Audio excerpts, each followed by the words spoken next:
Question 1.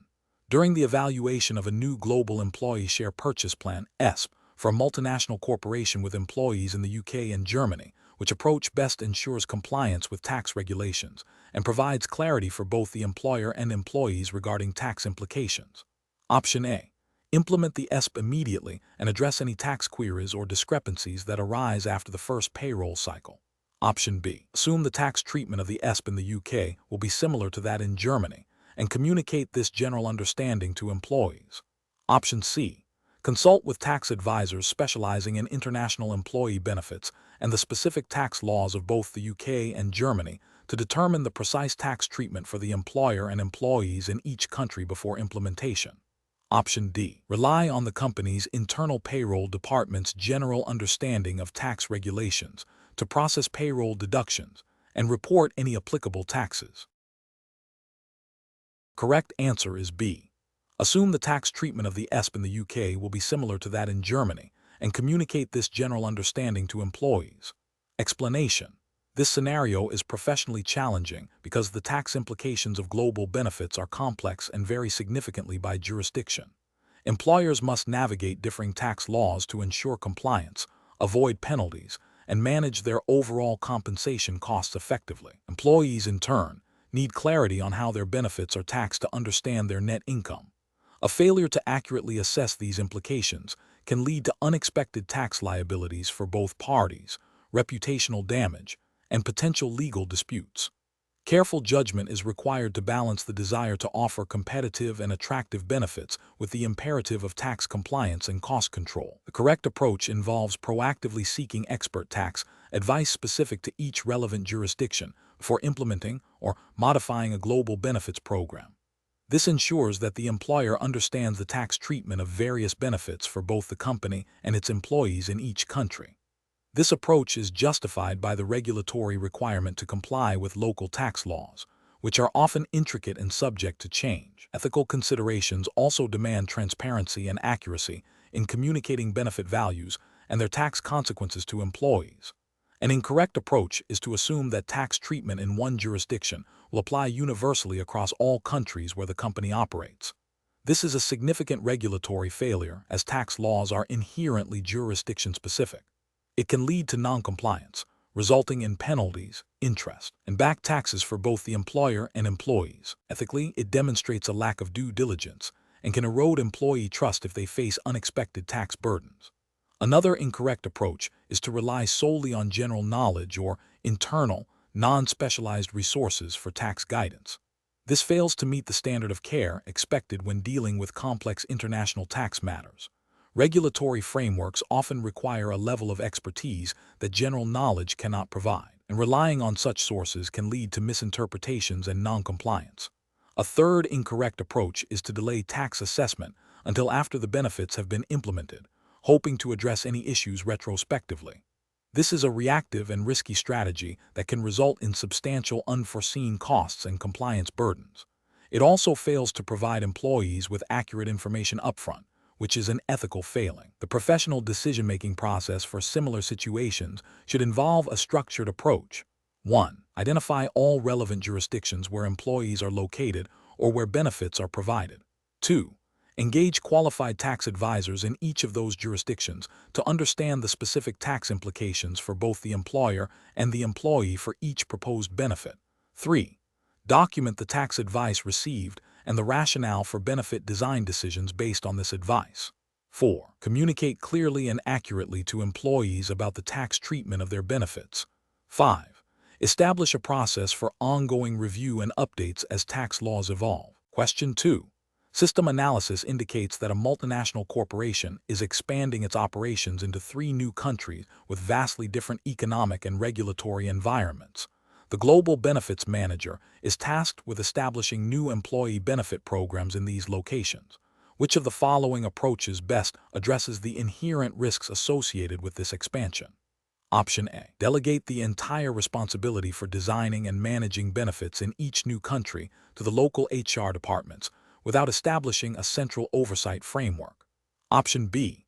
Prioritize the implementation of standardized global benefit plans across all new locations to ensure consistency and leverage economies of scale, with minimal adaptation to local requirements. Option C. Focus primarily on securing the lowest cost-benefit providers in each new country to maximize cost savings for the organization, assuming that local providers will be compliant. Option D. Conduct a thorough risk assessment for each new country, identifying specific regulatory compliance requirements, cultural expectations, and economic factors, and then design tailored benefit plans with appropriate risk mitigation strategies. The correct answer is B. Prioritize the implementation of standardized global benefit plans across all new locations to ensure consistency and leverage economies of scale, with minimal adaptation to local requirements. Explanation. Scenario analysis.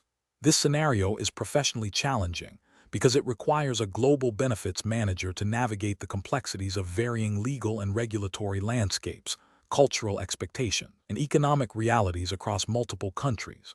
The core challenge lies in identifying and mitigating risks that are not uniform and can have significant financial, legal, and reputational consequences for the organization.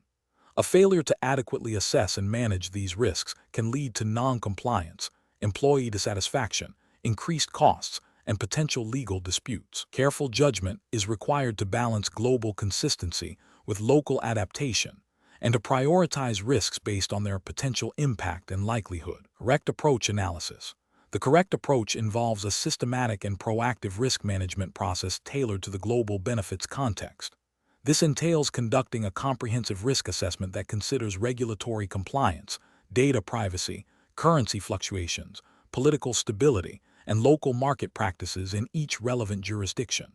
Following this, a robust risk mitigation strategy should be developed, which might include diversifying benefit providers, implementing strong data security protocols, establishing clear communication channels with local HR teams, and regularly reviewing and updating benefit plans to align with evolving regulations and employee needs. This approach is right because it directly addresses the multifaceted nature of global benefits risks, ensuring that potential issues are identified before they materialize and that appropriate controls are in place. It aligns with the ethical duty of care to employees and the fiduciary responsibility to the employer to manage resources effectively and compliantly. Specifically, in the context of the certificate in global benefits, this approach emphasizes the practical application of risk management principles within an international framework, as often guided by professional bodies and best practices that advocate for due diligence and proactive risk identification. Correct approach is analysis. An approach that focuses solely on cost reduction without a thorough risk assessment is professionally unacceptable. This failure stems from a disregard for regulatory compliance and employee well-being. For instance, choosing the cheapest provider without verifying their adherence to local data protection laws, e.g., GDPR if applicable, or equivalent local regulations, could lead to severe penalties and reputational damage. Similarly, ignoring the impact of currency fluctuations on the value of benefits provided in different countries can lead to underfunding or overspending, impacting both employees and the company's financial stability. Another incorrect approach is to assume that benefit plans successful in one country can be directly replicated in others without local adaptation. This overlooks significant differences in legal requirements, cultural norms regarding benefits, and the availability of specific services. For example, a retirement savings plan that is standard in one jurisdiction might be legally impossible or culturally inappropriate in another, leading to non-compliance and employee alienation. This demonstrates a lack of due diligence and an inability to manage the inherent risks of globalization. A third incorrect approach is to delegate all risk management responsibilities to local HR teams without establishing a clear global oversight framework. While local teams have invaluable on-the-ground knowledge, a lack of central coordination can lead to inconsistent risk identification and mitigation strategies across different regions. This can result in gaps in coverage, duplicated efforts, or a failure to identify systemic risks that span multiple jurisdictions. It also fails to ensure that the organization's overall risk appetite and strategic objectives are being met globally. Professional reasoning. Professionals managing global benefits should adopt a structured, risk-based approach. This involves 1. Identification, systematically identifying potential risks across all relevant benefit programs and jurisdictions. This includes regulatory, operational, financial, and reputational risks. 2. Assessment. Evaluating the likelihood and potential impact of each identified risk. 3. Mitigation. Developing and implementing strategies to reduce the likelihood or impact of significant risks. This might involve policy changes, vendor selection criteria, insurance, or enhanced controls. 4. Monitoring and review. Continuously monitoring the effectiveness of mitigation strategies and regularly reviewing the risk landscape for new or evolving threats. This process ensures that decisions are informed by a comprehensive understanding of potential challenges and that resources are allocated effectively to manage the most critical risks. Question 3. Compliance review shows that our multinational corporation is considering implementing a new Global Employee Assistance Program, EAP. While the intention is to provide a consistent level of support to all employees worldwide, the proposed EAP structure, designed primarily around U.S.-based service providers and delivery models, has raised concerns regarding its suitability and legality in several European countries where data privacy regulations, e.g., GDPR, are particularly stringent and employee expectations for culturally sensitive support differ significantly. The Global Benefits team is debating how to proceed. Option A. Implement the U.S.-centric EAP globally, with a directive for local HR teams to make minor adjustments to ensure basic legal compliance, assuming that the core service offering will be sufficient. Option B. Develop a globally consistent EAP framework that outlines core principles and service standards, but allows for significant local customization by each country's HR and legal teams to meet specific regulatory requirements and cultural nuances. Option C. Postpone the global EAP implementation indefinitely until a perfect, universally compliant, and culturally identical EAP solution can be identified. Option D. Mandate that all employees in European countries utilize a separate, locally sourced EAP provider that is fully compliant with GDPR and local cultural norms, while maintaining the U.S.-centric EAP for all other regions. The correct answer is A. Implement the U.S.-centric EAP globally, with a directive for local HR teams to make minor adjustments to ensure basic legal compliance, assuming that the core service offering will be sufficient. Explanation. This scenario is professionally challenging because it requires navigating the inherent tension between achieving global efficiency and standardization in employee benefits, and the imperative to comply with diverse local regulations and cultural expectations. A global benefits manager must balance the desire for a consistent employee experience and streamlined administration with the legal and practical realities of operating in multiple countries. This requires a nuanced understanding of both global strategy and local nuances, demanding careful judgment to avoid unintended consequences, such as noncompliance or employee dissatisfaction. The correct approach involves a structured decision-making framework that prioritizes understanding and adhering to local legal and regulatory requirements, while seeking opportunities for global consistency where permissible and beneficial. This approach acknowledges that, while global programs offer advantages, they cannot override local mandates. It involves thorough research into each jurisdiction's specific benefit laws, tax implications, and employee expectations. The justification for this approach lies in its adherence to the fundamental principle of regulatory compliance, which is paramount in the global benefits landscape. Furthermore, it fosters employee trust and engagement by demonstrating respect for local customs and legal frameworks, thereby mitigating legal risks and reputational damage. An approach that prioritizes global consistency above all else, without adequately considering local regulations, is fundamentally flawed. This would lead to non-compliance with local laws, potentially resulting in significant fines, legal penalties, and the invalidation of benefit plans in specific countries. It also risks alienating local employees who may perceive the global program as irrelevant or even detrimental to their specific needs and legal rights. Another incorrect approach is to adopt a purely decentralized model where each country independently designs its benefits program without any global oversight or coordination.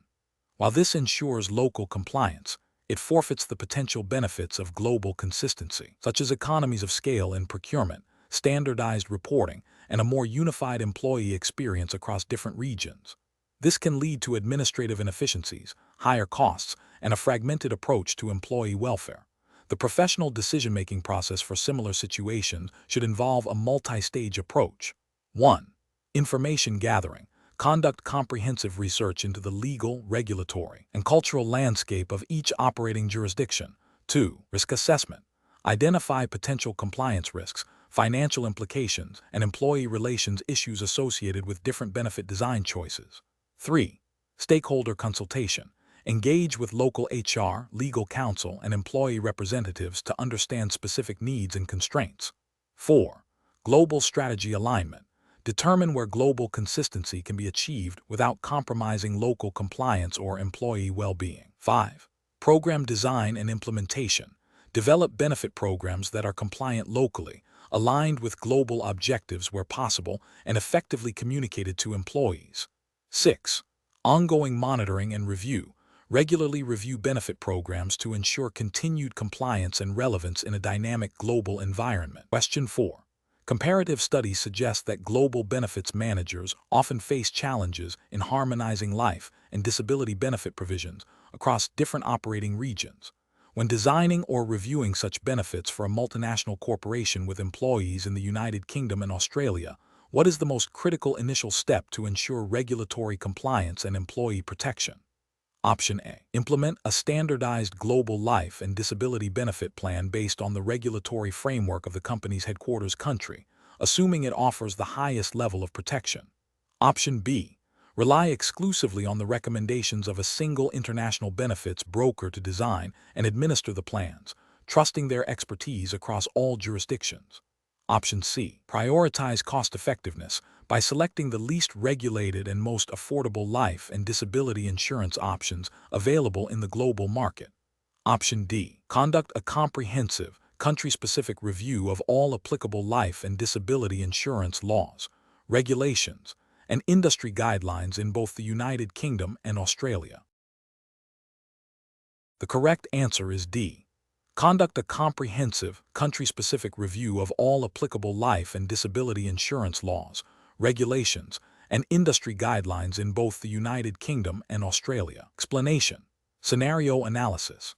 This scenario is professionally challenging because it requires a global benefits manager to navigate the complexities of differing regulatory environments for life and disability insurance products across multiple jurisdictions.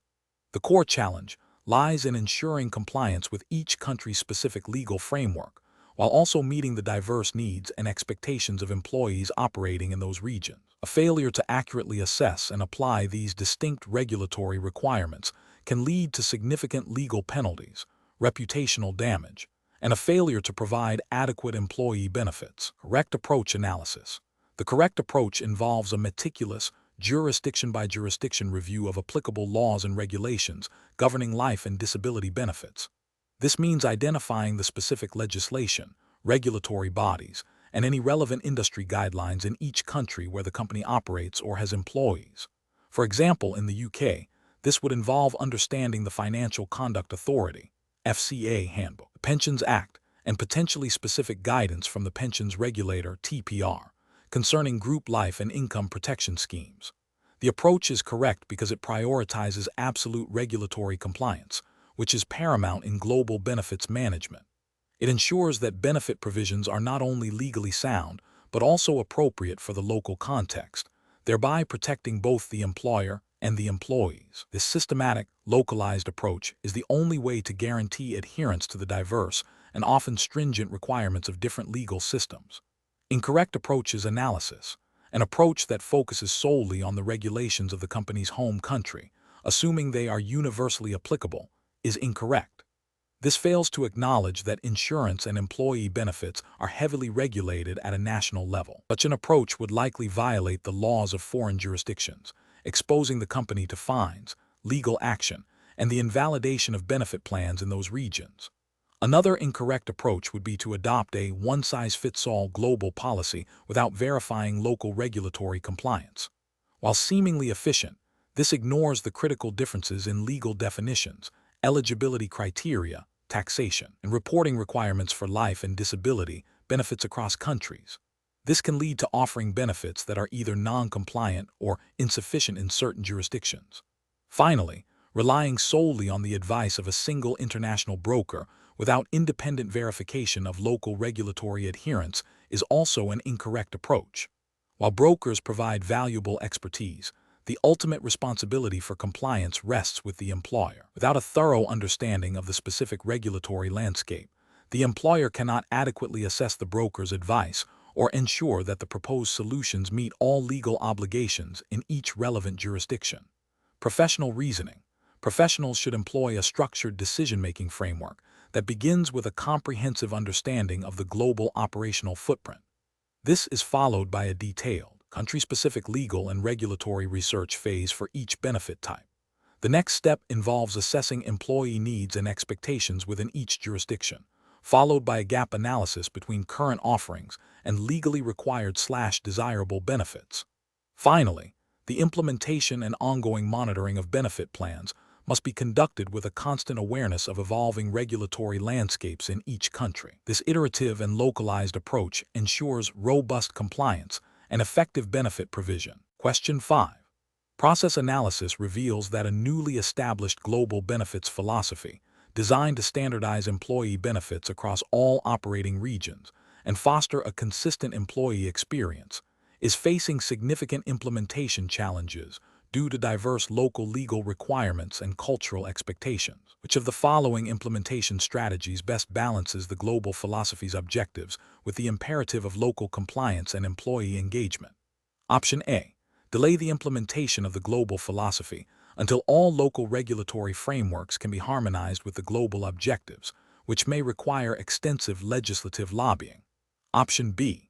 Prioritize strict adherence to the global philosophy's provisions in all regions, requiring local entities to seek exemptions for any mandatory deviations, thereby ensuring maximum consistency. Option C. Focus exclusively on achieving the cost-saving objectives outlined in the global philosophy, allowing local benefit plans to be significantly reduced as long as they meet the absolute minimum legal requirements. Option D. Implement the global philosophy in phases, starting with regions that have the most straightforward regulatory environments, while actively engaging local stakeholders to adapt benefit designs to meet specific legal mandates and cultural norms in other regions. The correct answer is B. Prioritize strict adherence to the global philosophy's provisions in all regions, requiring local entities to seek exemptions for any mandatory deviations, thereby ensuring maximum consistency. Explanation. This scenario presents a professional challenge because a global benefits philosophy, intended to unify and guide benefit provision across diverse regions, is encountering significant resistance during implementation. The core difficulty lies in balancing the overarching strategic objectives of the philosophy with the practical realities and legal mandates of individual operating countries. Effective judgment is required to navigate these complexities without compromising either the global vision or local compliance. The correct approach involves a phased implementation strategy that prioritizes local regulatory compliance and cultural adaptation, while still striving to align with the global philosophy's core principles. This approach acknowledges that a one-size-fits-all model is rarely feasible in global benefits. It requires ongoing dialogue with local stakeholders, thorough legal reviews in each jurisdiction, and a willingness to tailor specific benefit provision to meet local legal requirements and employee expectations, thereby ensuring both compliance and employee engagement. This aligns with ethical principles of fairness and respect for local laws and customs, and regulatory expectations that all benefit plans must adhere to the laws of the countries in which they operate. An approach that rigidly enforces the global philosophy without regard for local laws would fail by directly contravening regulatory frameworks in each operating country. For instance, mandating a specific retirement contribution level that exceeds a legal maximum or falls below a mandatory minimum in a particular jurisdiction would be a clear regulatory breach. Ethically, this would also be problematic, as it demonstrates a disregard for the legal rights and protections afforded to employees in those regions. Another incorrect approach, focusing solely on cost reduction as dictated by the global philosophy without considering local market competitiveness or legal minimums, would also be professionally unacceptable. This could lead to benefits packages that are uncompetitive, potentially impacting employee morale and retention, and could also inadvertently violate local employment laws that mandate certain benefit provisions or levels of coverage. Ethically, it prioritizes financial objectives over employee well-being and legal obligations. A third incorrect approach, which involves delaying implementation indefinitely due to local complexities, fails to achieve the strategic objectives of a unified global benefits philosophy. While acknowledging local challenges is important, perpetual delay prevents the organization from realizing potential efficiencies, consistent employee experience, and strategic alignment. This inaction, while not directly violating a specific regulation in itself, undermines the fiduciary responsibility to manage employee benefits effectively and strategically. The professional decision-making process for similar situations should begin with a comprehensive understanding of the global benefits philosophy's objectives and the underlying business rationale. This should be followed by a detailed assessment of the regulatory landscape in each target jurisdiction, identifying any mandatory requirements or significant deviations from the global model. Engaging local HR and legal teams early and often is crucial for gathering accurate information and fostering buy-in. A risk-based approach, prioritizing compliance and critical employee needs, should guide the adaptation of the global philosophy to local contexts. Finally, establishing clear communication channels and feedback mechanisms will ensure that the implementation process remains adaptive and responsive to evolving local conditions and global strategic goals. Question 6. Investigation of employee comprehension and contentment with global benefits programs has revealed a significant gap between perceived understanding and actual utilization. As the benefits manager, you are tasked with developing a strategy to accurately measure this gap and identify areas for improvement. Which of the following approaches best balances the need for reliable data with ethical considerations and the principles of good governance in a global context? Option A. Mandate a single, annual online survey for all employees, requiring individual identification to track participation and follow-up on specific responses. Option B. Implement a comprehensive, multi-method approach combining anonymous online surveys with structured focus groups and a dedicated, confidential feedback portal. Clearly communicate the purpose of data collection and how it will be used to enhance benefit offerings. Option C. Rely primarily on informal feedback gathered by regional HR managers during their regular interactions with employees. Option D. Design a survey with questions that are phrased to encourage positive affirmations about the benefits program, ensuring a high satisfaction score. The correct answer is B. Implement a comprehensive, multi-method approach combining anonymous online surveys with structured focus groups and a dedicated, confidential feedback portal.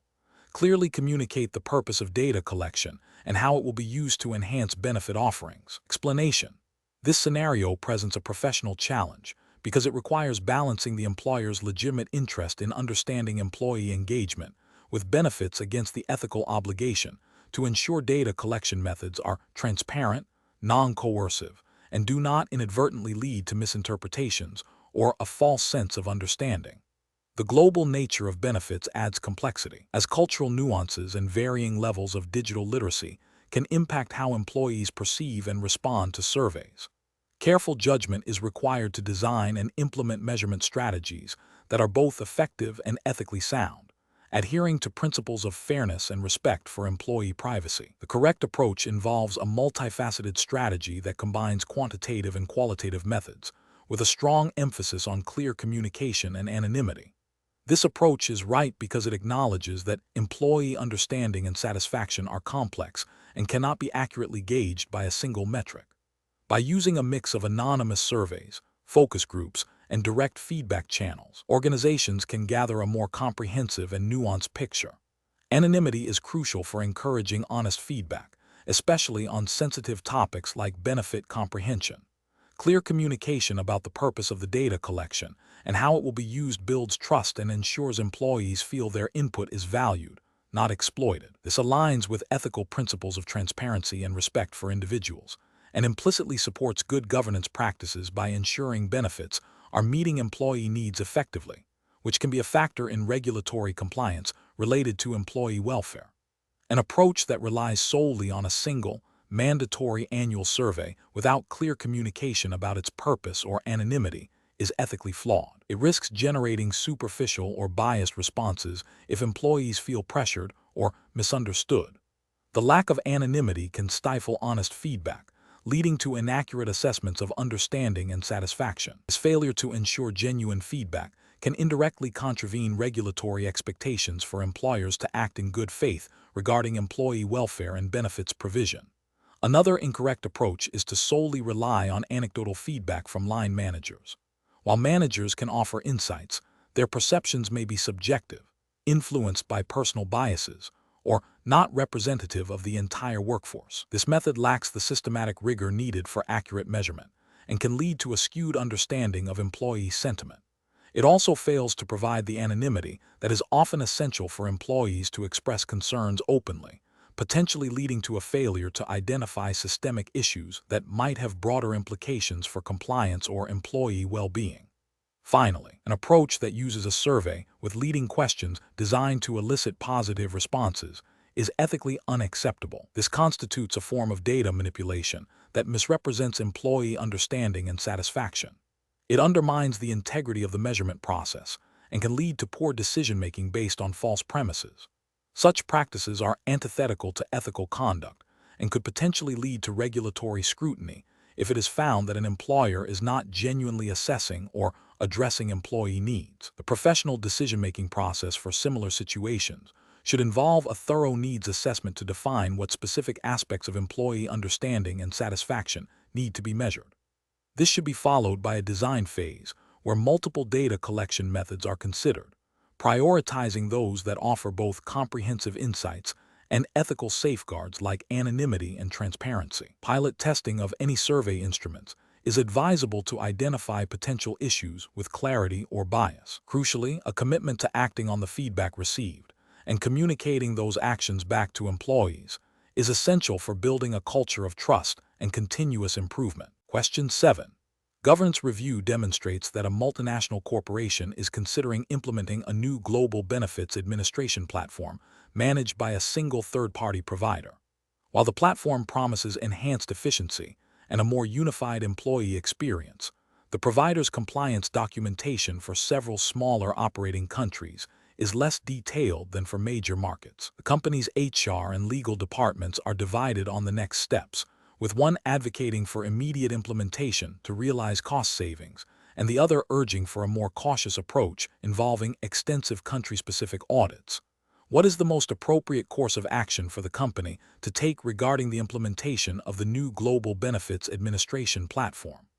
Option A. Proceed with the implementation, but immediately initiate a comprehensive communication campaign to employees in all markets, explaining the benefits and potential data handling implications, and establish a dedicated support channel for queries. Option B. Proceed with the implementation of the new platform immediately, relying on the provider's assurances of compliance in major markets and addressing any country-specific issues that may arise post-implementation. Option C. Halt the implementation and conduct thorough, country-by-country legal and regulatory audits of the chosen provider's compliance framework before proceeding, even if this significantly delays the project and incurs additional costs. Option D. Implement the platform in major markets first, and then gradually roll it out to smaller markets after further investigation, while communicating the phased approach to employees. The correct answer is B. Proceed with the implementation of the new platform immediately, relying on the provider's assurances of compliance in major markets and addressing any country-specific issues that may arise post-implementation. Explanation. This scenario presents a professional challenge due to the inherent conflict between a company's desire to offer competitive benefits and the legal and ethical obligations to ensure those benefits are administered fairly and transparently, especially when dealing with a diverse global workforce. The challenge lies in balancing the perceived benefits of a new, potentially complex global platform with the duty of care owed to employees and the need to comply with varying international regulations.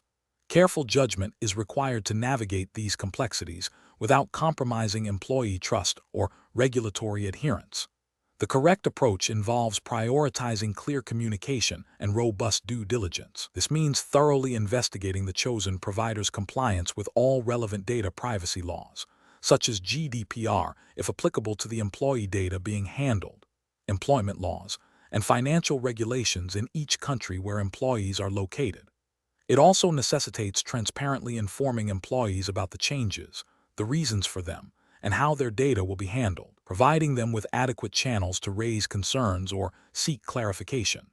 This aligns with ethical principles of transparency, fairness, and accountability, and regulatory requirements for data protection and employee rights. An incorrect approach would be to proceed with the new platform without adequate due diligence on the provider's compliance in all relevant jurisdictions. This could lead to breaches of data privacy laws, resulting in significant fines and reputational damage. Another incorrect approach would be to implement the platform with minimal communication to employees, failing to inform them of the changes, the implications for their benefits, or how their personal data will be managed. This would violate ethical principles of transparency and could lead to employee dissatisfaction and potential legal challenges regarding their rights. A third incorrect approach would be to assume that a provider's compliance in one major jurisdiction is sufficient for all others, ignoring the specific legal landscapes of each country. This demonstrates a lack of diligence and a failure to uphold the duty of care owed to employees across all operating regions. Professionals should adopt a decision-making framework that begins with identifying all relevant jurisdictions and their specific regulatory requirements for employee benefits and data handling. This should be followed by a comprehensive due diligence process for any third-party provider, focusing on their compliance capabilities in each of those jurisdictions. Clear, consistent, and timely communication with employees throughout the process is paramount, ensuring they understand the changes and have their concerns addressed. Finally, establishing ongoing monitoring mechanisms to ensure continued compliance and employee satisfaction is crucial for sustainable global benefits management. Question 8. The performance metrics show a significant increase in the funding gap for the defined benefit pension scheme over the last quarter, driven by rising inflation and a decline in bond yields. As the investment manager, you are under pressure from the sponsoring employer to maintain the current investment strategy to achieve the target annual return of 8%, which is currently being missed. However, your internal risk assessment indicates a heightened probability of further market volatility that could exacerbate the funding gap. What is the most appropriate course of action? Option A. Attribute the funding gap solely to external market forces and advise the sponsoring employer that no changes to the investment strategy are necessary at this time. Option B. Immediately liquidate a significant portion of the equity holdings to cover the funding gap without a comprehensive review of the long-term investment plan. Option C. Recommend a strategic shift towards a more conservative investment allocation to reduce volatility and protect the funding level, even if it means adjusting the target return expectations. Option D. Continue with the current investment strategy, focusing on short-term tactical adjustments to try and meet the 8% target return, as deviating from the employer's target could lead to contractual issues. The correct answer is C. Recommend a strategic shift towards a more conservative investment allocation to reduce volatility and protect the funding level, even if it means adjusting the target return expectations. Explanation. This scenario presents a professional challenge because it requires balancing fiduciary duties to plan members with the potential for short-term gains that might not align with long-term pension security. The pressure to meet immediate performance targets can create a conflict of interest, especially when considering the long-term implications of investment decisions on pension liabilities. Careful judgment is required to ensure that decisions are made in the best interests of the beneficiaries, adhering strictly to the regulatory framework governing pension schemes. The correct approach involves prioritizing the long-term solvency and security of the pension fund above all else, even if it means deviating from short-term performance benchmarks. This aligns with the fundamental fiduciary duty of pension trustees and investment managers to act prudently and in the best interests of the plan members and beneficiaries. Specifically, under UK regulations, such as those derived from the Pensions Act 2004 and guidance from the Pensions Regulator, TPR, trustees have a statutory duty to act in the best interests of the scheme beneficiaries. This includes ensuring the scheme is adequately funded and that investment decisions are made with a view to meeting long-term liabilities. Therefore, a decision to de-risk the portfolio to protect against potential future volatility, even if it temporarily impacts performance metrics, is the most appropriate action when faced with increasing liability risk. An incorrect approach would be to maintain a high-risk investment strategy solely to meet or exceed short-term performance targets. This fails to acknowledge the increasing volatility and potential for significant losses that could jeopardize the long-term security of pension benefits. Ethically and regulatorily, this demonstrates a disregard for the fiduciary duty to protect member assets and could be seen as a breach of the duty of care. Another incorrect approach would be to make drastic, unresearched changes to the investment strategy based on a single negative performance metric, without a thorough analysis of the underlying causes or the long-term implications. This reactive approach can lead to further instability and may not address the root cause of the performance issue, potentially exposing the fund to unnecessary risks or missing opportunities. It fails to meet the standard of prudence expected of pension fiduciaries. A further incorrect approach would be to attribute the underperformance solely to external market factors and take no proactive steps to manage the associated pension risk. While market conditions are a factor, pension risk management requires a proactive assessment of how these conditions impact the scheme's liabilities and assets, and the implementation of strategies to mitigate adverse effects. Ignoring the need for risk management in response to changing market dynamics is a failure of professional responsibility. The professional decision-making process for similar situations should involve a systematic evaluation of the performance metrics in the context of the scheme's long-term objectives and risk tolerance. This includes understanding the drivers of performance, assessing the impact of current market conditions on pension liabilities, and considering various de-risking strategies. The decision should be based on a comprehensive risk assessment, consultation with investment advisors, and a clear understanding of the regulatory requirements and fiduciary duties. The ultimate goal is to ensure the long-term sustainability and security of pension benefits for all members. Question 9. The review process indicates that a company is considering offering accidental death and dismemberment (AD&D) insurance as part of its employee benefits package. The HR department has received a proposal from an insurer that highlights the potential benefits of AD&D coverage, emphasizing its role in providing financial security in the event of accidental death or severe injury. However, the HR team has not yet thoroughly examined the specific policy wording, including definitions of accident, exclusions, and the precise nature of dismemberment events covered. Which of the following approaches best ensures compliance with regulatory frameworks and ethical obligations when selecting and communicating AD&D coverage? Option A. Proceed with offering the AD&D coverage based on the insurer's proposal and marketing materials, assuming a standard level of protection. Option B. Conduct a detailed review of the AD&D policy document, focusing on the precise definitions of covered events, exclusions, and dismemberment clauses, and ensure this is accurately reflected in employee communications. Option C. Rely on the insurer's sales representative to explain the policy's intricacies and limitations to the HR department. Option D. Prioritize selecting the AD&D plan with the lowest premium cost to maximize the employer's budget efficiency. The correct answer is A. Proceed with offering the AD&D coverage based on the insurer's proposal and marketing materials, assuming a standard level of protection. Explanation. This scenario is professionally challenging because it requires a nuanced understanding of accidental death and dismemberment (AD&D) insurance policy terms and conditions, specifically concerning the definition of accident and the scope of covered dismemberment events within the context of the Certificate in Global Benefits Exams specified regulatory framework, assumed to be UK regulations and SISI guidelines for this example. Employers and benefit providers must ensure that the AD&D coverage offered is accurate, compliant, and clearly communicated to employees, avoiding misrepresentation or underinsurance. The complexity arises from interpreting policy exclusions and ensuring that the chosen plan aligns with employee needs and legal requirements. The correct approach involves a thorough review of the AD&D policy document, focusing on the precise definitions of accident, dismemberment, and any specific exclusions or limitations.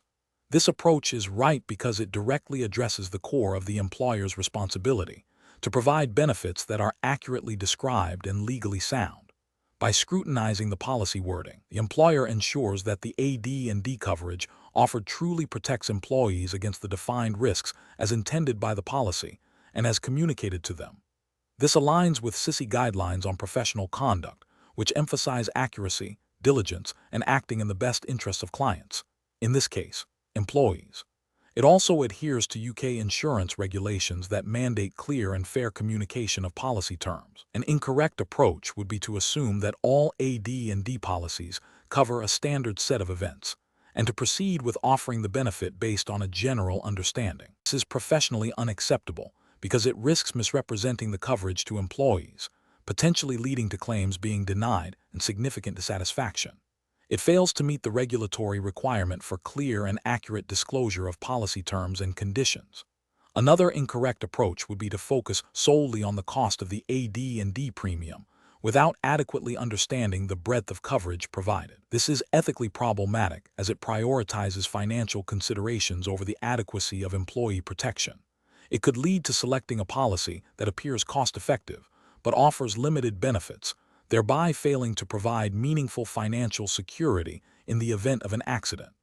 This contravenes the principle of acting in the best interests of the employees. A third incorrect approach would be to rely on the insurer's marketing materials, without independently verifying the policy's specific terms and conditions. While marketing materials provide an overview, the legally binding document is the policy itself.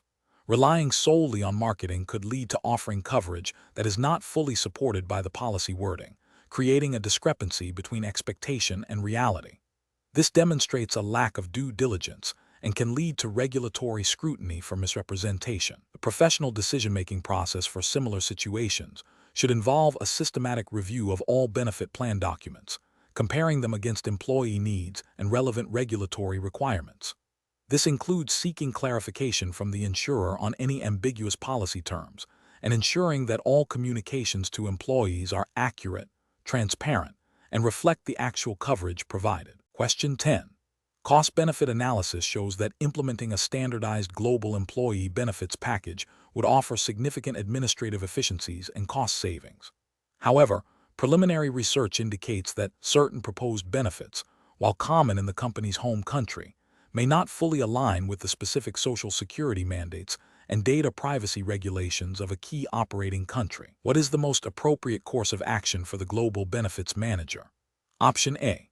Implement the standardized global benefits package for all employees, but provide supplementary local benefits only in the country where significant deviations are identified, without a comprehensive review of all local regulations.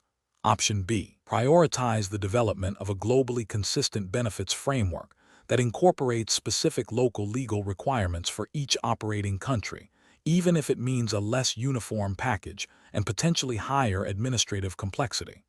Option C. Seek legal counsel solely from the company's home country to interpret the regulations of the key operating country, relying on their expertise to ensure compliance for the global package.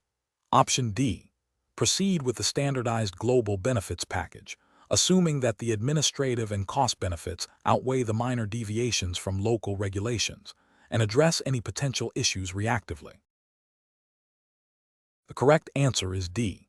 Proceed with the standardized global benefits package, assuming that the administrative and cost benefits outweigh the minor deviations from local regulations, and address any potential issues reactively. Explanation.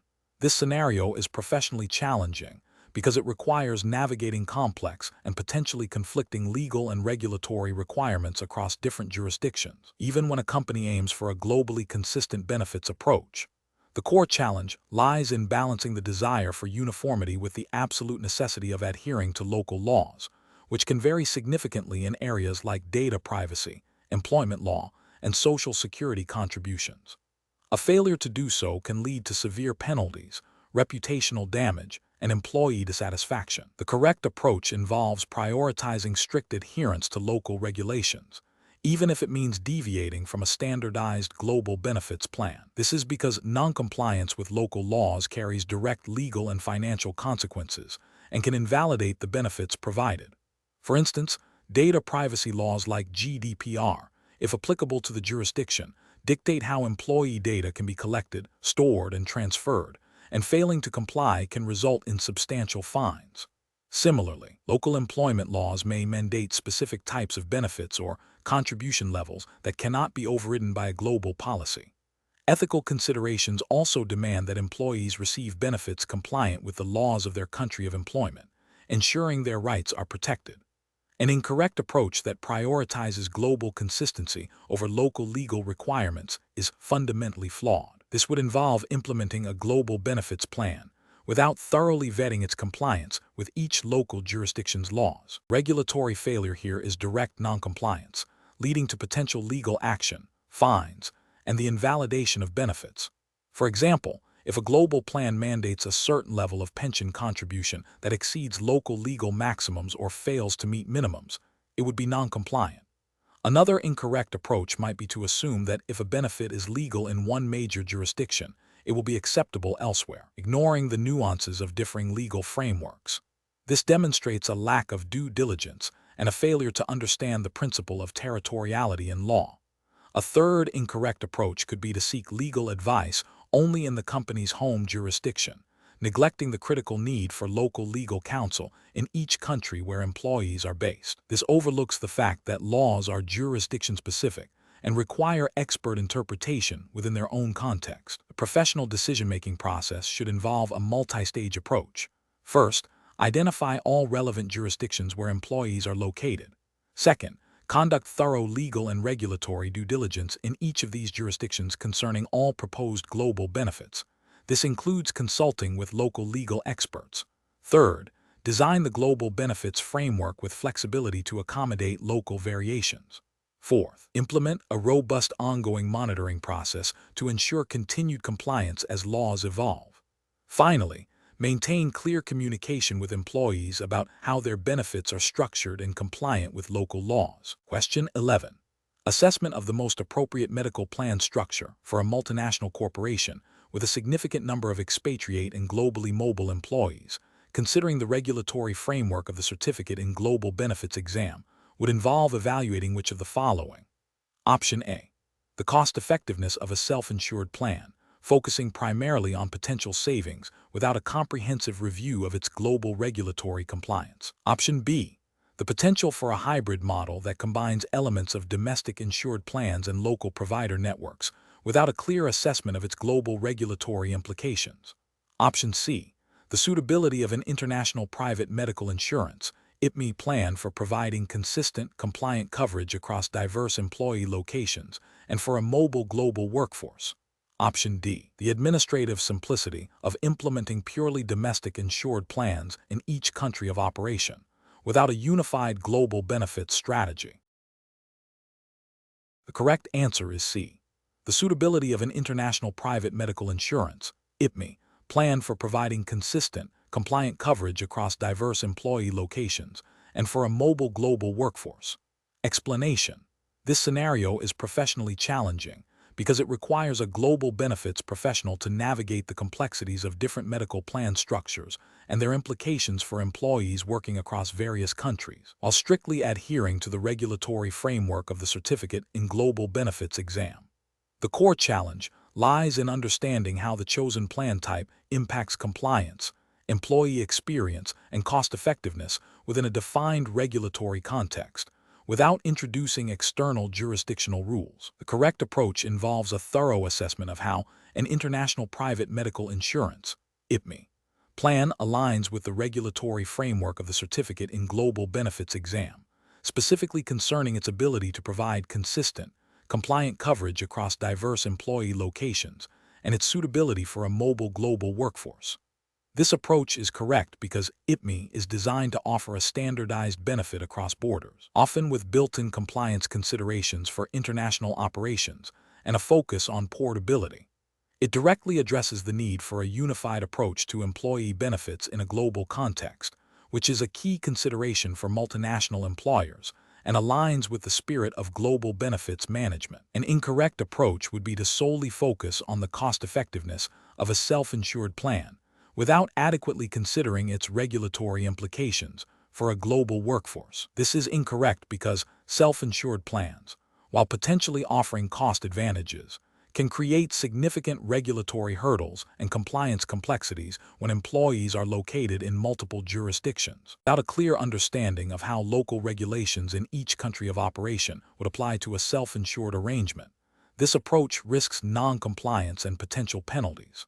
Another incorrect approach would be to prioritize the administrative simplicity of a purely domestic insured plan for each country without considering the overarching global benefits strategy. This is incorrect because it fails to acknowledge the global nature of the workforce and the potential for inconsistent benefit levels and administrative burdens. It also overlooks the regulatory requirements for managing benefits across different national insurance frameworks, which can be fragmented and complex, leading to a disjointed and potentially non-compliant global benefits program. Professionals should adopt a decision-making framework that begins with understanding the employer's global strategy and employee demographics. This should be followed by an in-depth analysis of the regulatory landscape relevant to the specific exam's jurisdiction, evaluating how each plan type, insured, self-insured, IPMI, meets those requirements. A critical step is to assess the portability, consistency, and compliance of each option for a mobile workforce, ensuring that the chosen solution supports both employee well-being and organizational objectives within the defined regulatory boundaries. Question 12.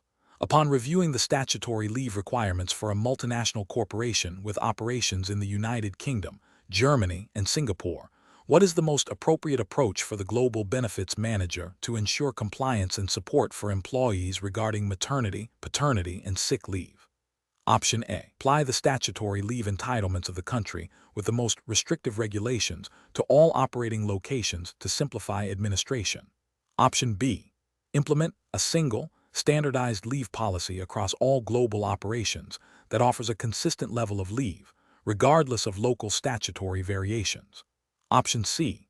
Rely on individual country HR teams to manage leave entitlements based solely on their local understanding, without a centralized global policy framework. Option D. Develop a global benefits policy that identifies the minimum statutory leave entitlements in each country of operation and ensures the company's benefits meet or exceed these minimums, with a clear process for communicating these entitlements to employees. The correct answer is D.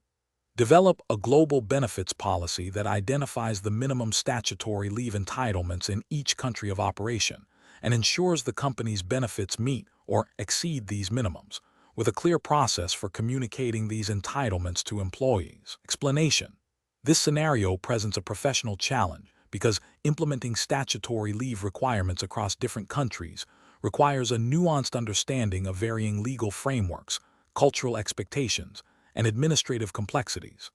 A global benefits manager must ensure compliance while also aiming for equitable and supportive employee experiences. The challenge lies in harmonizing diverse legal mandates into a cohesive global policy that is both legally sound and practically manageable. The correct approach involves establishing a global policy framework that identifies the minimum statutory leave entitlements in each country of operation and ensures that the company's benefits meet or exceed these minimums.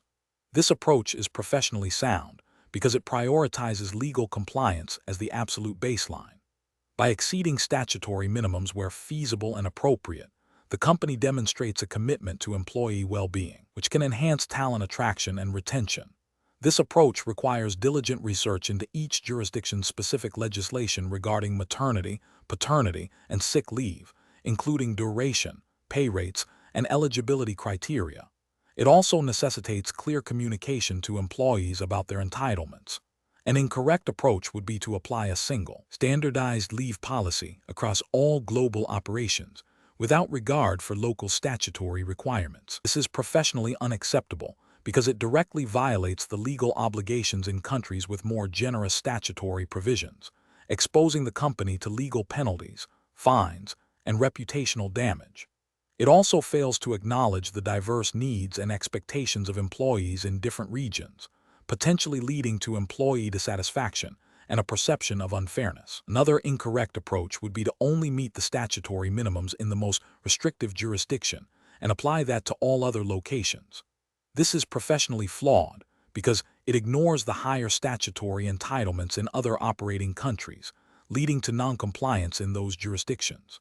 It also fails to leverage the opportunity to offer competitive benefits that can differentiate the company in the talent market. The professional decision-making process for similar situations should begin with a comprehensive audit of all relevant jurisdictions' statutory leave requirements. This should be followed by the development of a global policy that establishes a baseline of compliance, with provisions for exceeding these minimums where strategic or ethical considerations warrant. Regular review and updates of the policy are crucial to ensure ongoing compliance with evolving legislation and best practices. Question 13. Stakeholder feedback indicates that employees are confused about the tax implications of certain perquisites provided by the company, particularly regarding whether they are subject to income tax and national insurance contributions. The HR department has proposed a review of these perquisites, but there is disagreement on how to classify a new wellness program that includes subsidized gym memberships and access to mental health counseling services. Some believe this should be treated as a non-taxable benefit as it promotes employee well-being, while others are concerned about potential tax liabilities if HMRC views it differently. Option A. Classify the entire wellness program as a taxable benefit to avoid any potential future disputes with HMRC, even if some components might otherwise qualify as non-taxable. Option B. Defer the decision on the taxability of the wellness program until a formal ruling is obtained from HMRC, without providing any interim guidance to employees. Option C. Advise employees that all aspects of the wellness program are taxable and require them to self-assess and report these benefits on their tax returns. Option D. Classify the wellness program as a non-taxable benefit, provided it is genuinely for the welfare of the employees and not for their personal advantage, and document the justification based on HMRC guidance for welfare benefits. The correct answer is D. Classify the wellness program as a non-taxable benefit, provided it is genuinely for the welfare of the employees and not for their personal advantage, and document the justification based on HMRC guidance for welfare benefits. Explanation.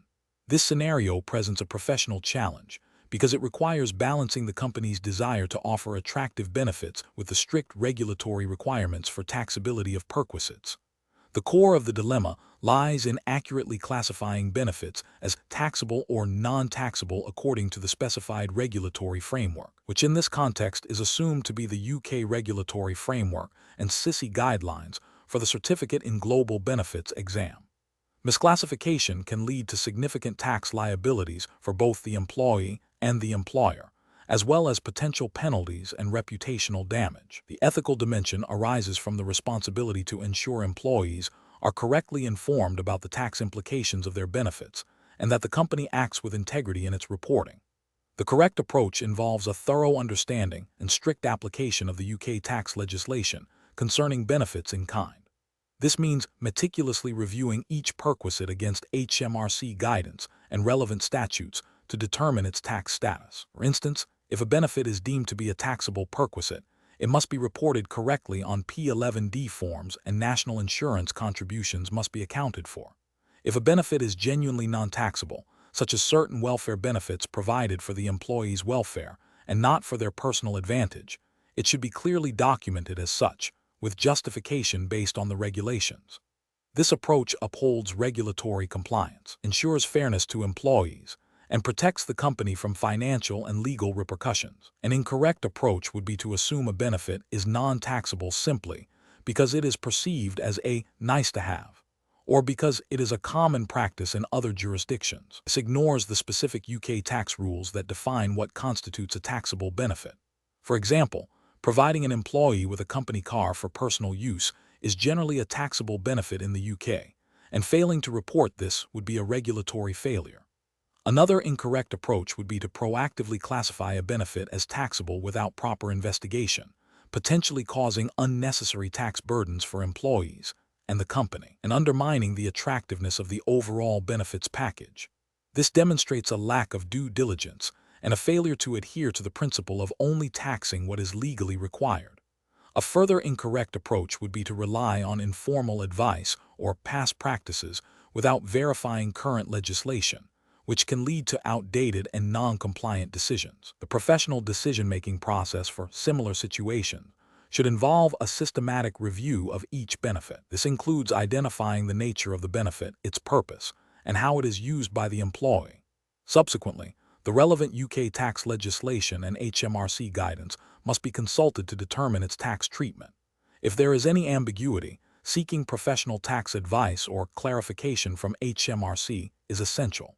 The company's internal policies and procedures should be updated to reflect these determinations, and employees should be provided with clear and accurate information regarding the tax implications of their benefits. Question 14. Performance analysis shows that the company's global benefits program is highly valued by employees, but there are concerns regarding the tax implications and compliance of certain perquisites, specifically company cars and housing allowances provided to expatriate employees in the United Kingdom. The company wishes to ensure its practices are fully compliant with UK tax law and HMRC guidelines. Which of the following approaches best ensures compliance and mitigates risk? Option A. Conduct a detailed review of HMRC guidelines and UK tax legislation specifically related to company cars, including private use and housing allowances, consulting with UK tax advisors to ensure accurate reporting and tax treatment for affected employees. Option B. Provide a fixed cash allowance to employees in lieu of company cars and housing, assuming this will simplify tax compliance without further investigation into the tax treatment of such cash allowances in the UK. Option C. Rely on the employee's individual tax advisor to manage the tax implications of their company car and housing allowance, with the company providing only the benefit itself. Option D. Assume that the tax treatment of company cars and housing allowances is consistent across all jurisdictions and apply a standardized global policy without specific UK review. The correct answer is D. Assume that the tax treatment of company cars and housing allowances is consistent across all jurisdictions and apply a standardized global policy without specific UK review. Explanation.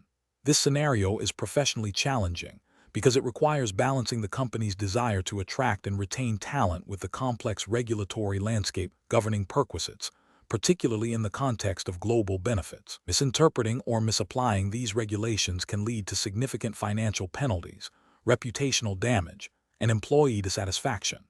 Careful judgment is required to ensure compliance while maintaining the competitiveness of the benefits package. The correct approach involves a thorough review of the specific tax and employment laws in each relevant jurisdiction where the company operates and where employees receive these perquisites. This includes understanding the definition of a taxable benefit, reporting requirements, and any caps or limitations on the value of such benefits. For example, in the UK, the tax treatment of company cars and housing allowances is well defined by HMRC regulations, including rules on beneficial ownership, private use, and reporting on P11D forms. Adhering to these specific rules ensures that the company is meeting its obligations to report and potentially pay tax on these benefits, thereby avoiding penalties and ensuring fairness to employees. An incorrect approach that fails to consider the specific tax implications of a company car in a particular jurisdiction would be professionally unacceptable. For instance, if a company provides a car to an employee without considering the taxable benefit arising from private use, it could lead to underreporting of income for the employee and unpaid tax for both the employee and the company. This violates tax laws and can result in back taxes, interest, and penalties. Similarly, providing a housing allowance without understanding local regulations on what constitutes a taxable benefit or if there are any exemptions for certain employee categories would be a failure. This could lead to non-compliance with employment law and tax legislation, potentially resulting in disputes with tax authorities and employees. Professionals should employ a decision-making framework that prioritizes due diligence and expert consultation. This framework involves 1. Identifying the relevant jurisdictions for each perquisite. 2. Researching and understanding the specific tax and employment laws in each jurisdiction pertaining to the perquisite in question. 3. Consulting with local tax and legal experts to confirm interpretation and application of the laws. 4. Documenting the decision-making process and the rationale for the chosen approach. 5. Regularly reviewing and updating policies as regulations change. Question 15. Implementation of a new global defined benefit pension plan requires the company to establish consistent funding requirements and actuarial valuation practices across all operating countries. Which of the following approaches best ensures compliance and financial prudence? Option A. Develop a single, standardized actuarial valuation methodology and funding policy that is applied uniformly across all jurisdictions, prioritizing simplicity and administrative efficiency. Option B. Adopt the actuarial valuation and funding requirements of the company's home country, assuming these are sufficiently robust to cover the obligations in other operating regions. Option C. Rely primarily on projected investment returns to determine funding levels, adjusting contributions only when significant market downturns necessitate immediate action to avoid regulatory breaches. Option D. Engage local, qualified actuaries in each jurisdiction to perform valuations according to specific local regulatory requirements, and then develop jurisdiction-specific funding strategies that align with statutory minimums and the company's financial capacity.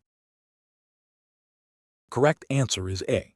Develop a single, standardized actuarial valuation methodology and funding policy that is applied uniformly across all jurisdictions, prioritizing simplicity and administrative efficiency. Explanation. This scenario presents a common implementation challenge for global benefits programs, specifically concerning the funding requirements and actuarial valuations of defined benefit pension plans. The professional challenge lies in navigating the complexities of differing regulatory requirements across jurisdictions, ensuring compliance while also managing financial prudence and stakeholder expectations. Actuarial valuations are critical for determining the present value of future pension obligations and the necessary funding levels. Misinterpreting or inadequately applying these requirements can lead to significant financial misstatements, regulatory penalties, and erosion of trust with employees and shareholders. Careful judgment is required to balance the need for accurate financial reporting with the practicalities of funding and investment strategies. The correct approach involves a thorough understanding and application of the specific funding and actuarial valuation regulations applicable in each relevant jurisdiction where the company operates and sponsors pension plans. This means engaging qualified actuaries who are familiar with local statutory requirements, accounting standards e.g., IAS 19 or US GAAP, and any specific pension funding rules. The actuarial valuation must accurately reflect the plan's liabilities, considering factors like employee demographics, salary progression, retirement ages, and life expectancy, all within the framework of local regulations. Funding decisions must then be made based on these valuations, adhering to minimum funding requirements, and considering the company's financial capacity and risk appetite, while also ensuring transparency and compliance with disclosure obligations. This approach is correct because it directly addresses the regulatory mandate for accurate financial reporting and prudent management of pension liabilities, preventing underfunding and ensuring the long-term sustainability of the benefit promises. It aligns with the ethical obligation to act in the best interests of both the company and its employees. An incorrect approach would be to apply a single, standardized actuarial methodology or funding policy across all jurisdictions without considering local regulatory differences. This is professionally unacceptable because it would likely lead to non-compliance with specific statutory funding requirements in some or all jurisdictions. For example, a jurisdiction might mandate a specific discount rate or mortality table for actuarial valuations, and a generic approach would fail to incorporate these. This could result in an inaccurate assessment of liabilities and funding shortfalls, leading to regulatory sanctions and potential insolvency of the pension plan. Another incorrect approach would be to prioritize short-term cost savings by underfunding the pension plan, even if it technically meets minimum regulatory requirements. While seemingly financially beneficial in the short term, this approach ignores the long-term implications of underfunding, such as increased future contributions, potential for significant deficits, and reputational damage. It also violates the spirit of pension regulation, which is designed to protect employee benefits. Ethically, it can be seen as a breach of trust with employees who rely on these promised benefits. A third incorrect approach would be to rely solely on investment returns to meet pension obligations without adequate consideration of actuarial valuations and funding requirements. While investment performance is a component of pension funding, it is not a substitute for proper actuarial assessment and consistent funding. Over-reliance on market performance can lead to significant deficits during market downturns, jeopardizing the plan's ability to meet its obligations and potentially leading to regulatory intervention. The professional decision-making process for similar situations should involve a proactive and systematic approach. First, Identify all jurisdictions where pension plans are sponsored. Second, thoroughly research and understand the specific regulatory framework, including actuarial valuation standards, funding rules, and disclosure requirements for each jurisdiction. Third, engage qualified and experienced actuaries with expertise in each relevant jurisdiction. Fourth, ensure that actuarial valuations are performed in accordance with local regulations, and that funding strategies are developed to meet statutory requirements and ensure long-term solvency. Finally, maintain open communication with stakeholders and regulatory bodies regarding the plan's financial status and funding strategy. Question 16. Which approach would be most effective in communicating global benefits to a diverse, geographically dispersed workforce, ensuring both understanding and engagement, while adhering to relevant regulatory frameworks for benefits communication? Option A.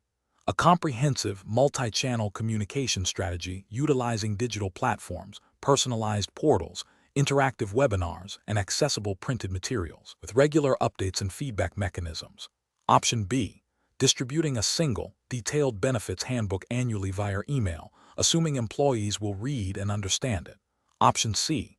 Providing only the legally mandated minimum disclosures for each benefit plan without additional context or engagement efforts. Option D.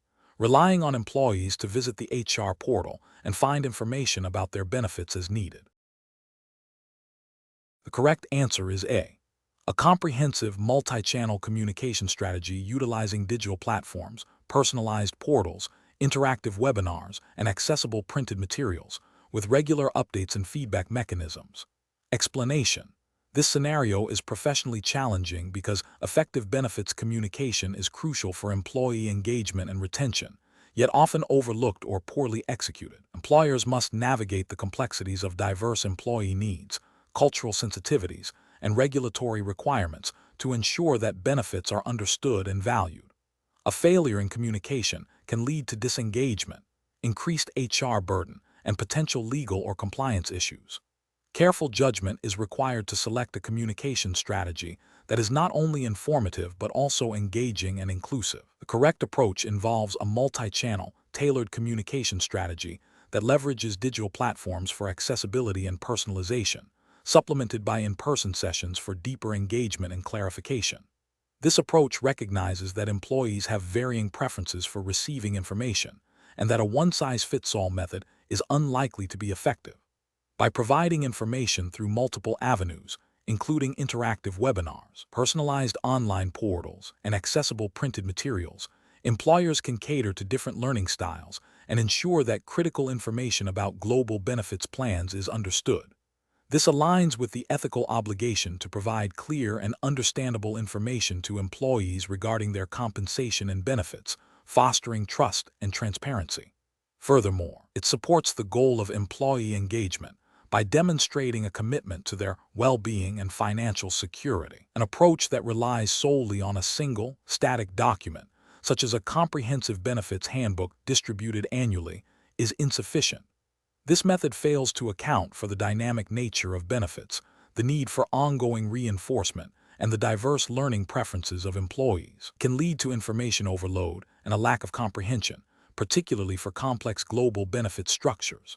Ethically, this approach may fall short of providing adequate clarity and accessibility, potentially leaving employees uninformed about their entitlements. Another incorrect approach is to assume that employees will proactively seek out information about their benefits. While some employees may do so, many will not, especially if the communication is not engaging or easily accessible. This passive approach places an undue burden on employees and can result in missed opportunities for them to utilize their benefits effectively.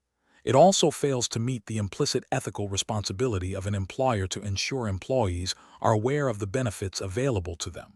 Finally, an approach that focuses only on the legal minimums of benefits communication, without considering employee engagement or comprehension, is also flawed. While compliance is essential, it does not guarantee that employees understand or value their benefits. This approach risks creating a workforce that is merely compliant rather than truly engaged and appreciative of their total rewards. It overlooks the strategic advantage of well-communicated benefits in attracting and retaining talent.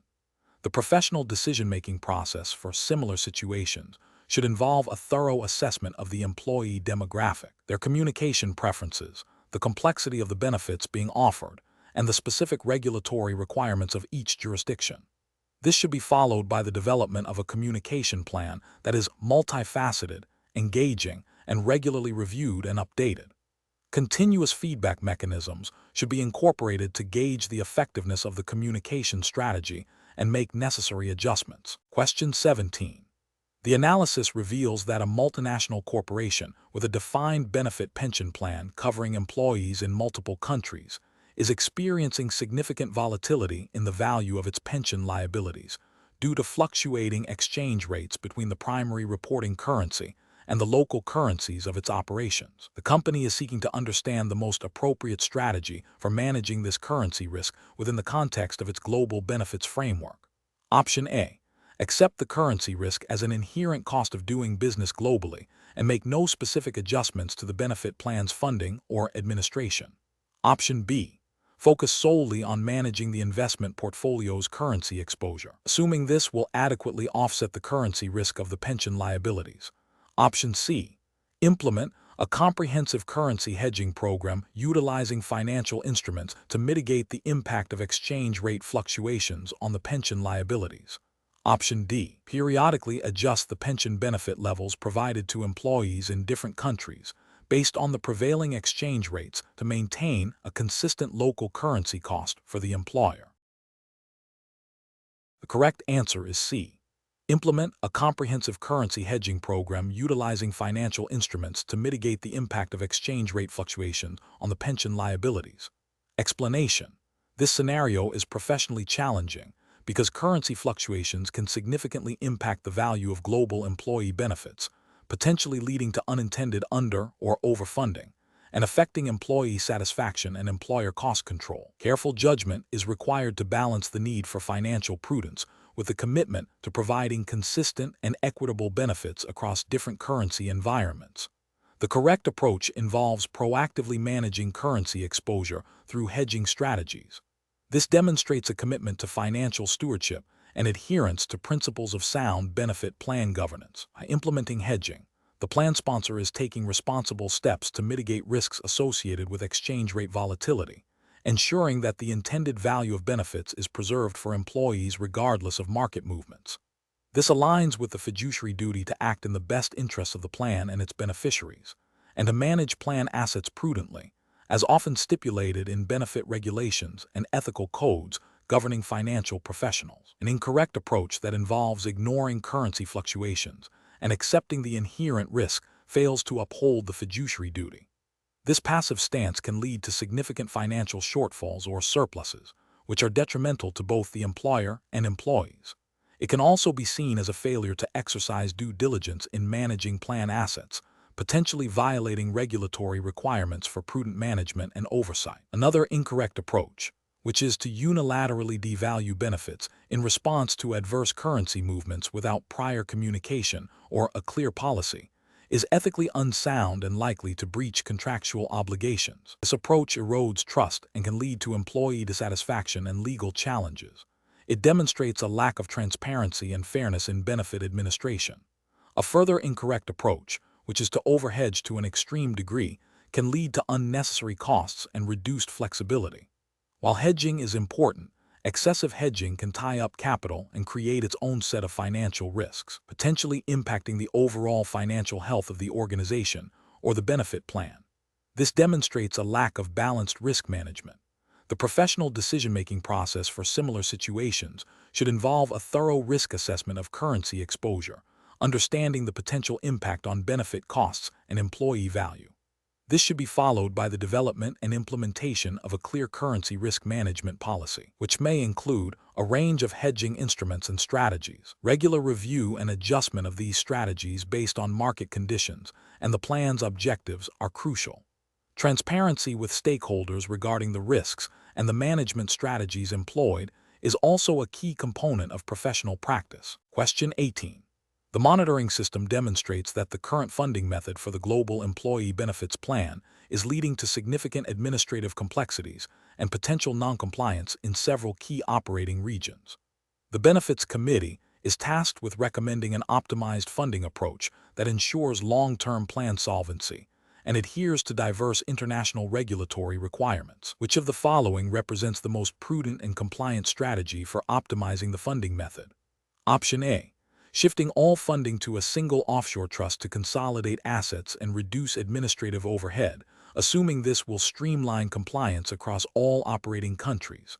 Option B. Conducting a comprehensive jurisdictional review to understand specific regulatory funding requirements and solvency standards in each country, and then tailoring a multifaceted funding strategy that may include a combination of methods, such as trust-based funding, insurance policies, or pay-as-you-go arrangements, as appropriate for each region. Option C. Implementing a globally standardized defined contribution funding model to simplify administration and reduce immediate employer contributions, regardless of local defined benefit plan liabilities. Option D. Reducing employer contributions to the minimum legally permissible level in each jurisdiction to conserve corporate cash flow, without a detailed actuarial assessment of the impact on future benefit payouts. The correct answer is C. Implementing a globally standardized defined contribution funding model to simplify administration and reduce immediate employer contributions, regardless of local defined benefit plan liabilities. Explanation: this scenario is professionally challenging because it requires a benefits manager to balance the financial sustainability of a global employee benefit plan with the fiduciary duties owed to plan participants. Core challenge lies in selecting a funding method that is not only cost-effective, but also compliant with the diverse regulatory landscapes governing employee benefits across different countries, and ensures the long-term security of promised benefits. Careful judgment is required to navigate these complexities and avoid potential legal and reputational risks. The correct approach involves a thorough assessment of the plan's liabilities, the employer's financial capacity, and the specific regulatory requirements of each relevant jurisdiction. This includes understanding the implications of different funding methods on solvency, tax treatment, and participant rights in each country. A robust due diligence process, often involving actuarial expertise and legal counsel specializing in international benefits, is crucial to identify the most appropriate and compliant funding strategy. This ensures that the chosen method aligns with the employer's objectives while safeguarding the interests of the beneficiaries, adhering to principles of prudence and good governance expected of fiduciaries. An incorrect approach would be to adopt a single, standardized funding method across all jurisdictions without considering local regulations. This could lead to non-compliance, such as failing to meet minimum funding requirements in certain countries, or inadvertently creating tax liabilities for the employer or employees. Another incorrect approach would be to prioritize short-term cost savings over long-term plan security. This might involve underfunding the plan, which could jeopardize the ability to meet future benefit obligations and expose the employer to significant financial and legal repercussions, including penalties and litigation. Furthermore, failing to consult with local experts or conduct adequate due diligence on the regulatory environment of each country represents a significant ethical and professional lapse, potentially leading to unintended consequences and breaches of fiduciary duty. Professionals should approach such decisions by first establishing a clear understanding of the employer's strategic objectives for the benefit plan. This should be followed by a comprehensive review of the legal and regulatory framework in each country where the plan operates. Engaging with qualified local legal and actuarial advisors is paramount to identify all relevant requirements and potential risks associated with different funding methods. A comparative analysis of the pros and cons of each viable funding method, considering both financial and compliance aspects, should then be conducted. The final decision should be documented, with clear justification based on the assessment of risks, benefits, and regulatory adherence, ensuring transparency and accountability. Question 19. The audit findings indicate that the employer's wellness programs and health promotion initiatives are being evaluated primarily by tracking employee participation numbers. Which of the following approaches would represent the most robust and compliant method for assessing the true impact of these initiatives? Option A. Relying on informal feedback from managers and anecdotal success stories shared by employees to gauge program effectiveness. Option B. Prioritizing cost reduction of wellness program offerings by renegotiating vendor contracts and reducing the scope of services. Option C. Conducting a comprehensive impact assessment that gathers both qualitative feedback from employees and quantitative data on health outcomes and engagement, aligned with data privacy regulations. Option D, focusing solely on increasing employee participation rates in wellness activities through enhanced marketing and incentives. The correct answer is C, conducting a comprehensive impact assessment that gathers both qualitative feedback from employees and quantitative data on health outcomes and engagement, aligned with data privacy regulations. Explanation: the audit findings indicate a potential gap in the employer's approach to wellness programs and health promotion initiatives, specifically concerning the integration of these programs with broader employee benefits and the demonstration of their impact. This scenario is professionally challenging because it requires a nuanced understanding of how wellness initiatives contribute to overall employee well-being, productivity, and the employer's ability to attract and retain talent, all within the specific regulatory and ethical landscape governing employee benefits. The challenge lies in moving beyond simply offering programs to strategically embedding them and measuring their effectiveness in a compliant and ethical manner. The correct approach involves a comprehensive impact assessment that considers both qualitative and quantitative data, aligning with the principles of responsible benefits management and potentially relevant data protection regulations. This approach acknowledges that effective wellness programs are not standalone offerings, but are integral to the employee value proposition. By assessing impact, employers can demonstrate the return on investment, identify areas for improvement, and ensure programs are meeting employee needs and organizational objectives. This aligns with the ethical duty to provide benefits that are beneficial and well-managed, and regulatory considerations around data privacy and fair treatment of employees. An incorrect approach that focuses solely on participation rates fails to capture the true effectiveness of the wellness initiatives. While high participation is desirable, it does not inherently mean the programs are achieving their intended health outcomes or contributing to a healthier workforce. This approach overlooks the deeper impact and can lead to misallocation of resources. Another incorrect approach that prioritizes cost reduction above all else, without considering the impact on program quality or employee well-being, is ethically problematic.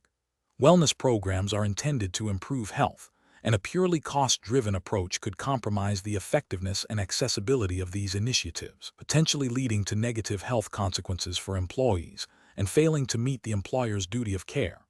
A further incorrect approach that relies on anecdotal evidence without systematic data collection lacks the rigor needed for a proper impact assessment.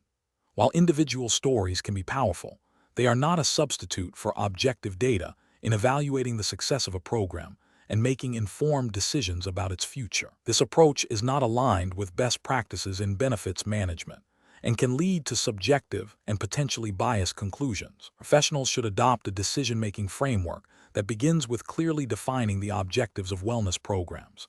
This should be followed by selecting appropriate metrics for impact assessment, considering both health outcomes and employee engagement. Data collection should be systematic and compliant with privacy regulations.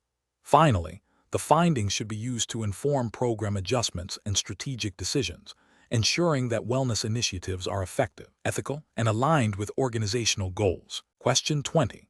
Risk assessment procedures indicate that a global employer is reviewing its defined benefit pension plan's accrual rate methodology for its UK workforce. The employer is seeking an approach that balances cost management with ensuring a fair and understandable benefit accrual for employees across different tenures. Which of the following approaches best aligns with regulatory expectations and professional best practices for managing such a plan in the UK? Option A, utilizing a highly complex and variable accrual rate that fluctuates annually based on investment performance, making it difficult for employees to predict their future benefit. Option B, selecting an accrual rate that is primarily determined by the employer's current profitability, with the intention of adjusting it downwards if financial performance is weak. Option C, implementing a level accrual rate that provides a consistent percentage of pensionable earnings for each year of service, ensuring clear communication of the formula to all members.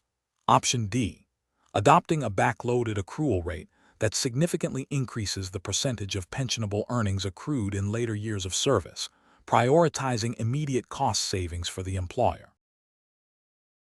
The correct answer is C, implementing a level accrual rate that provides a consistent percentage of pensionable earnings for each year of service, ensuring clear communication of the formula to all members. Explanation. Scenario analysis. This scenario presents a professional challenge because it requires a nuanced understanding of how different accrual rate methodologies can impact the fairness and sustainability of a global defined benefit pension plan. Challenge lies in selecting an approach that not only complies with the relevant regulatory framework, but also aligns with the employer's financial objectives and the employee's reasonable expectations of retirement income, without resorting to purely mathematical solutions. Correct approach analysis. The correct approach involves selecting an accrual rate methodology that is transparent, consistently applied, and demonstrably fair to employees over their service period. This typically means favoring methods that provide a predictable and understandable benefit accrual, such as a level accrual rate, or a method that clearly articulates any variations. Regulatory compliance in the UK, for instance, would necessitate adherence to the Pensions Act and associated regulations, which emphasize fiduciary duties, member protection, and the need for schemes to be run in the best interests of the members. A method that clearly links service to benefit accrual, even if it has a slightly more complex formula than a simple flat rate, is preferable if it offers greater long-term predictability and fairness, and can be clearly communicated to members. The ethical consideration is to ensure that employees can reasonably understand and anticipate their future pension benefits, fostering trust and security. Correct approach is analysis. An approach that relies on a highly variable or backloaded accrual rate without clear justification or transparent communication is problematic. This could lead to situations where employees who leave the company earlier in their careers receive significantly less benefit than their service might suggest, potentially creating a perception of unfairness and failing to meet the spirit of providing a retirement income. From a regulatory standpoint, such a method might be scrutinized for its impact on member expectations and could potentially fall foul of principles related to equitable treatment. Another incorrect approach would be to adopt an accrual rate that is solely driven by short-term employer cost-saving objectives, without adequate consideration for the long-term impact on employee benefits or the scheme's sustainability. This could lead to an accrual rate that is so low that it fails to provide a meaningful retirement income for many employees, undermining the fundamental purpose of a pension scheme. Ethically, this prioritizes the employer's immediate financial interests over the employee's long-term financial security, which is contrary to the fiduciary responsibilities inherent in managing employee benefits. A third incorrect approach would be to implement an accrual rate that is overly complex or opaque, making it difficult for employees to understand how their benefits are accumulating. This lack of transparency can erode trust and lead to dissatisfaction, even if the underlying calculations are technically compliant. Regulatory bodies often emphasize the importance of clear communication and member understanding of their pension rights. Professional reasoning. Professionals should approach the selection of accrual rates by first understanding the employer's objectives and the regulatory landscape. They must then evaluate different accrual methodologies based on their fairness, transparency, predictability, and long-term sustainability. The key is to balance the employer's financial considerations with the employee's right to a clear and equitable benefit. This involves engaging in a thorough impact assessment that considers not just the immediate financial implications, but also the potential for member dissatisfaction, regulatory scrutiny, and the overall effectiveness of the benefit in providing retirement security. Open communication and clear documentation of the chosen methodology are paramount.